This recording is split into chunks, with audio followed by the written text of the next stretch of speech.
네, 발표 시작하도록 하겠습니다.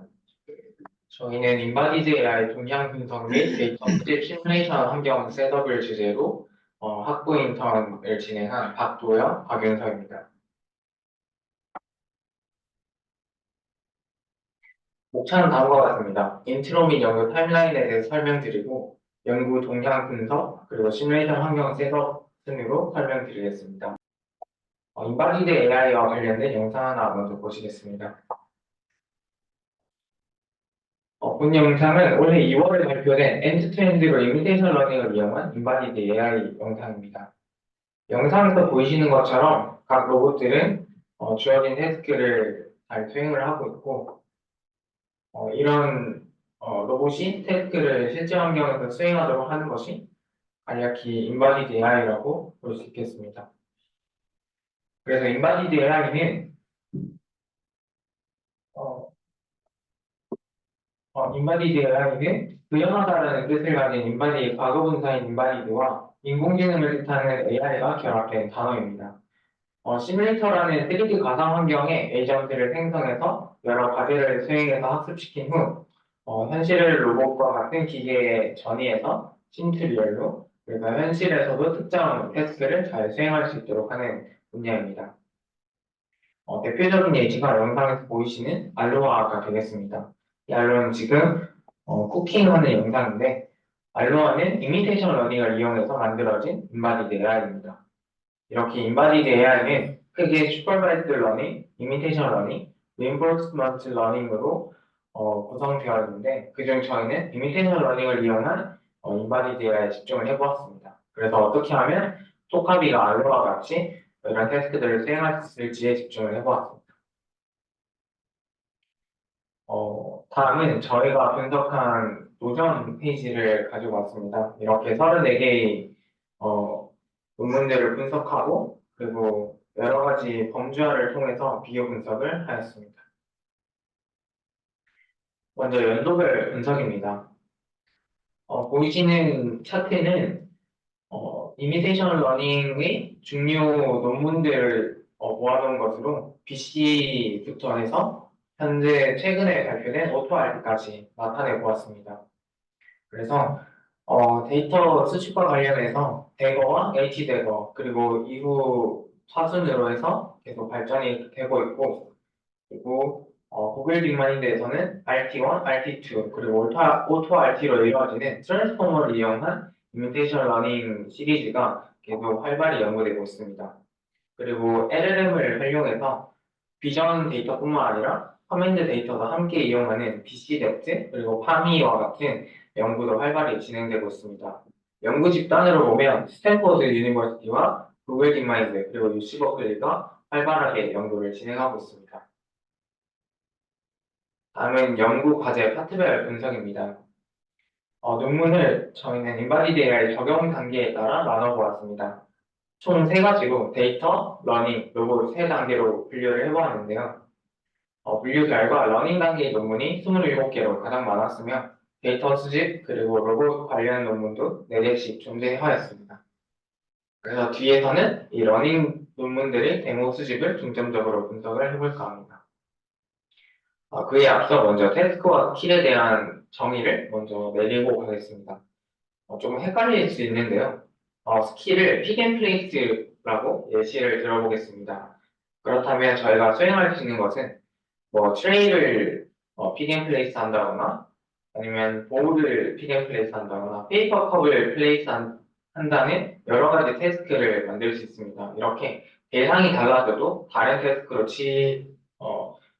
태스크로 여기고 있고 또 환경이 좀 달라져도 다른 태스크로 적용을 하고 있습니다. 왼쪽에 보이시는 차트는 BCZ에서 정의 내린 스킬과 태스크에 대한 표입니다. 여기서도 보이듯이 픽앤플레이스와 태스크는 어떤 관계를 이루고 있는지 확인을 할 수 있습니다. 다음은 저희는 제너럴라이제이션 여부를 중심으로 해서 또 러닝 모델을 분류해 보았습니다. 현재 제너럴라이제이션을 이용한 논문도 있고 이용하지 않은 논문도 있습니다. 이용하지 않은 논문 같은 경우는 데모 데이터가 있으면 이 데이터들을 학습을 시키고 이와 거의 유사한 환경에서 이밸리에이션을 바로 진행을 합니다. 하지만 제너럴라이제이션을 진행하는 경우는 제로샷이나 원샷, 퓨샷을 이용해서 학습하게 되는데요.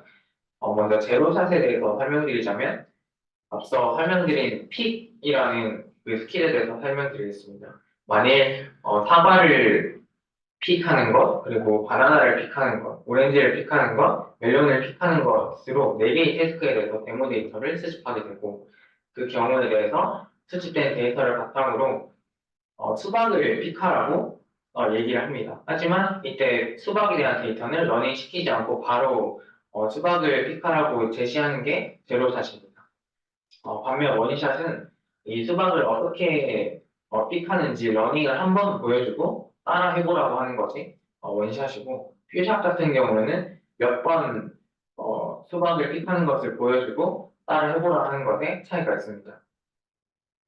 그래서 제너럴라이제이션 시도가 현재 많이 진행되고 있고 특히 제로샷에서의 높은 성공률을 목표로 두고 있습니다. 다음은 데모 데이터 종류로 비교를 해보았습니다. 총 6가지로 분류를 해보았는데요. 비장 데이터만 사용하는 경우, 커맨드만 사용하는 경우, 그리고 비장과 커맨드를 함께 데모로 사용하는 경우, 액션을 추가적으로 사용하는 경우, 엔드 이펙터의 포지션과 그리고 포인트 앵글과 같은 정보를 함께 포함하는 경우, 그리고 모두 포함하는 경우로 나눠 보았습니다. 이렇게 분석한 결과 비전 또는 커맨드와 함께 표현하는 경우가 가장 많았습니다. 다음은 데모의 수집 환경에 대해서도 분류를 해보았습니다. 시뮬레이션 환경에서만 데모를 수집한 경우, 시뮬레이션 환경과 리얼 환경에서 함께 데모를 수집한 경우, 그리고 실제 환경에서만 데모를 수집한 경우로 나눌 수 있었습니다. 비교 결과 시뮬레이션에서 수집하는 경우가 가장 많으며 리얼월드와 혼합해서 사용하는 경우도 다수 있었습니다. 시뮬레이션에서 수집하는 경우가 많은 이유에 대해서는 아무래도 리얼 환경보다는 시뮬레이션 환경에서 데이터 수집이 쉽고 코스트도 적게 든다는 이점이 강력하게 작용하는 것 같습니다. 이어서 박윤성 인턴이 설명하도록 하겠습니다. 네, 지금까지 데모 데이터의 종류와 수집 환경에 대해서 알아봤으니 이제 데모 데이터에 사용하는 스킬의 종류에 대해서 알아보도록 하겠습니다. 총 34개의 논문에서 데모 데이터를 수집할 때 사용하는 스킬들을 모두 모아 분류를 해보니 다음과 같은 결과를 얻을 수 있었습니다. 리얼월드와 시뮬레이션 환경에 따라 나누었는데 그중 상위 5개에 해당하는 항목들을 살펴보면 리얼월드의 경우에는 grasping, pick and place, 오픈, 인서트, 리스트 스킬을 많이 사용했고 시뮬레이션의 경우에는 pick and place, navigate, lift, open, 파링 스킬을 많이 사용했다는 것을 알 수 있습니다. 따라서 데모 데이터셋을 구성할 때 이러한 스킬들을 참고해서 구성을 하면 좋을 것 같습니다. 다음으로 데모 데이터 사이즈의 결정과 관련하여 데이터 사이즈와 석세스 레이트 간의 직접적인 상관 관계를 알아보고자 데모 수에 따른 석세스 레이트를 플롯해 보았습니다.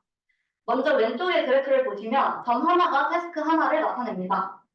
리얼월드 데이터와 시뮬레이션 데이터를 따로 나타내었고 시뮬레이션 데이터의 경우에는 데모의 수가 2만 개인 경우가 있어서 다른 데이터들이 잘 안 보이기에 이를 제외하고 다시 앞부분의 데이터만 플롯했습니다.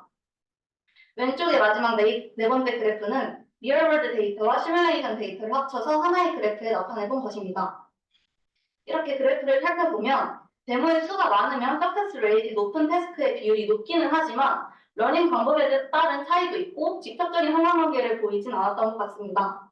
따라서 데모 데이터의 수로만 확인을 해보면 리얼월드 및 시뮬레이션 환경 모두 태스크당 50에서 100개 전후의 데모 데이터를 수집하는 경우가 많았습니다. 그런데 여기서는 태스크를 따로 분류하지 않고 오직 데모의 수에 따른 석세스 레이트만 분석을 하였기 때문에 스킬에 따른 분류도 궁금하실 것 같아 오른쪽에 따로 그래프를 그려보았습니다. 오른쪽의 그래프를 보시면 각각의 스킬별로 구분을 하였고 각각의 점은 마찬가지로 하나의 태스크를 의미하며 점의 사이즈는 데모 데이터의 수를 의미합니다. 데모 데이터의 사이즈가 150개 이상인 경우와 이하인 경우로 나눠 크게 두 종류의 사이즈의 점을 보시면 될 것 같습니다. 그래프에서도 보시다시피 오픈, 그래스핑, 픽 앤 플레이스, 리스트, 내비게이트의 스킬에서 데모를 활발하게 수집을 했으며 그에 따른 석세스 레이트이 다양하게 분포되어 있음을 확인할 수 있었습니다. 여기서 또한 마찬가지로 데모의 수와 석세스 레이트 간의 유의미한 상관관계를 찾아볼 수 없었기 때문에 보통 한 태스크당 데모 데이터 사이즈를 50에서 100개 사이로 책정하고 있다라는 사실을 도출해낼 수 있으며 이를 참고해서 데이터 사이즈를 결정하면 좋을 것 같습니다. 지금까지 했던 분석들을 요약하면 다음과 같이 나타낼 수 있습니다. 먼저 현재 연구 동향을 살펴보면 특히 스탠포드와 구글 딥마인드, UC 버클리의 연구진이 활발하게 이미테이션 러닝에 대한 연구를 진행하고 있으며 여러 연구단체가 RT 시리즈를 지속적으로 디벨롭하여 여러 러닝 모델을 개발하고 있습니다. 또 러닝 모델과 관련하여 트랜스포머와 LLM의 이용이 증가하고 있다는 사실을 알 수 있었습니다. 그리고 여러 논문에서 새로운 태스크에 대한 제너럴라이제이션을 시도하였으며 제로샷에서의 높은 성공률을 목표로 두고 있었습니다. 다음으로 데모 데이터 수집과 관련된 분석을 요약하자면 시뮬레이션에서 데이터를 수집하는 경우가 많았고 리얼월드와 혼합하여 데이터를 수집하는 경우도 다수 있었습니다. 그리고 픽앤플레이스, 그래스핑, 오픈스킬의 학습 및 평가가 많았으며 각 태스크당 50에서 100개 전후의 데이터를 수집하는 경우가 많았습니다. 그래서 이러한 분석을 토대로 향후 연구 방향에 대해서 생각을 해보았습니다. RT1 모델을 이용하여 인바디드 AI를 지원하고 연구실에서 사용하는 무조건 시뮬레이션으로 대규모 데이터셋을 확보하면 좋을 것 같고 PM플레이스, 그래스핑, 오픈 등의 대표적인 스킬들을 각 태스크당 50에서 100개 정도의 데모를 수집을 해서 학습을 하고 평가하면 좋을 것 같습니다. 그래서 지금까지 저희는 이미테이션 러닝에 있어서 데모 데이터의 수집이 중요하다는 것을 알 수 있었습니다. 그리고 이에 따라 데모 데이터 수집을 위한 시뮬레이션 환경을 셋업했습니다. 먼저 오메가6라는 햅틱 드라이버와 무조건 시뮬레이터를 세팅하고 로봇의 앞에 테이블과 컵을 놓았습니다. 그리고 로봇의 얼굴에 카메라를 달아서 이를 통해 이미지 데이터를 수집하도록 하였습니다. 태스크는 오른손에 엔드 이펙터가 컵에 닿도록 하는 것입니다.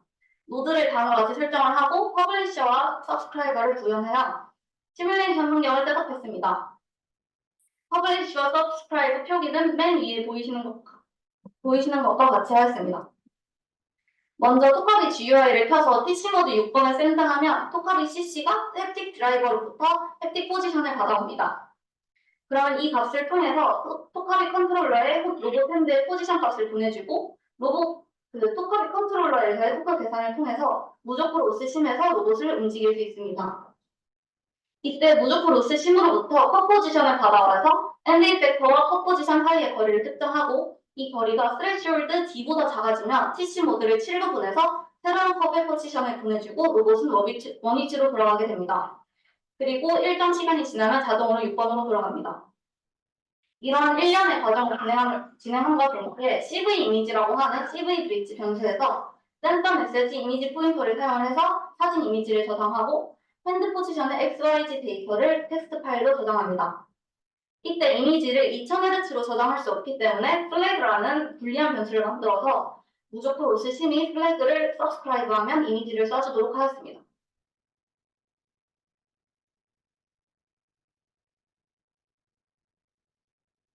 메커니즘을 다시 한번 쉽게 설명드리자면 오메가6라는 햅틱 디바이스를 통해서 시뮬레이션 상의 로봇 팔을 움직여 컵에 접근하고 로봇 핸드와 컵의 거리가 스레시홀드인 0.2m 이하에 도달하면 태스크를 성공했다고 판단합니다. 이 시점까지를 하나의 에피소드로 보고 이미지를 하나의 파일에 저장하고 로봇 핸드의 XYZ 좌표를 텍스트 파일로 저장하게 됩니다. 그러고 다시 로봇을 초반 상태로 리셋하고 컵은 랜덤 위치로 이동하여 처음부터 태스크를 수행하게 됩니다.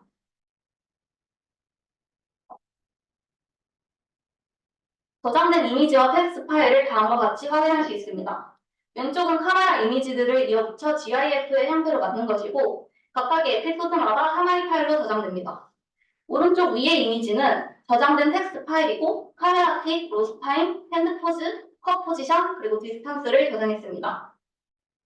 최종적으로 토카비 CC 폴더 안에 다음과 같이 이미지 파일과 텍스트 파일이 저장된 것을 확인할 수 있습니다. 발표 이상으로 마치도록 하겠습니다. 감사합니다.